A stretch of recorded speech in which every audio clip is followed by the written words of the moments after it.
Your manager pulls you aside and says, "Hey, got a minute? Just a quick chat." That sentence sounds harmless, but if that quick chat turns into a conversation about your performance, an incident, or something that could get you written up, you already have a right in that moment that most people don't know exists. It's called your Weingarten right. And by the end of this video, you'll know exactly what it is and exactly what to say to use it. Here's the plain language version. If you're in a union, you have the right to union representation present in any meeting with management that you reasonably believe could lead to discipline. That's it. That's the core of it. It comes from the 1975 Supreme Court case NLRB v. Weingarten, which is why we call it a Weingarten right. You don't need to remember the name of the case, you just need to remember what it protects. You don't have to sit in that meeting alone. One important thing is this right doesn't announce itself. Nobody's going to remind you that you have it. You have to know it and you have to ask for it. This is the part I want you to actually save. Screenshot it, write it in your phone, whatever you need to do. If you're called into a meeting that you think could lead to discipline, here's what to say. I believe this discussion could lead to discipline, and I'm requesting union representation before we continue. That's it. You don't need to explain yourself. You don't need to be nervous about saying it. It's a right, not a favor. A couple of notes on saying it right. Saying, I feel uncomfortable is not the same thing. You have to actually invoke it clearly and specifically. You can ask calmly. This isn't a confrontation. It's just a sentence. Once you say that, your employer has three options.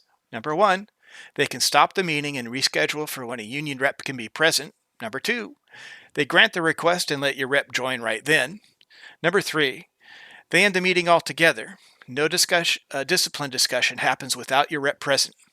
What they cannot do is ignore your request and keep going like nothing happened. If they do that, that becomes a problem for them, not for you.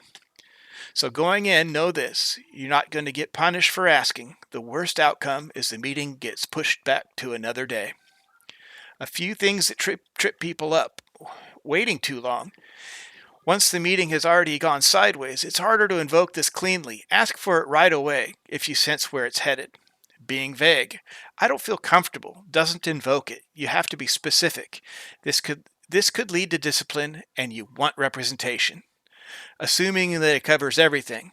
This is only for investigatory meetings, ones that could lead to discipline. A routine check-in or performance review that isn't disciplinary in nature isn't automatically covered. Know the difference. I've sat in on these meetings, and almost every time someone invokes that sentence, asking for representation, the whole tone of the room changes. It's not about being combative. It's about making sure the process is fair, on the record, and that someone is there whose only job is to look out for you. That's the whole point of having a union in the first place. You're not supposed to have to navigate that moment by yourself. So here's the one action item. Save the phrase. Put it in your phone. Do whatever you have to do. I believe this discussion could lead to discipline, and I'm requesting union representation before we continue. You may never need it, but if you do, you'll be glad that you didn't have to think it up on the spot. If this was helpful, I'm going to keep making videos like this, practical stuff about what your union gives you, explained by somebody who sat on both sides of the table. Subscribe if that's useful to you. Thank you.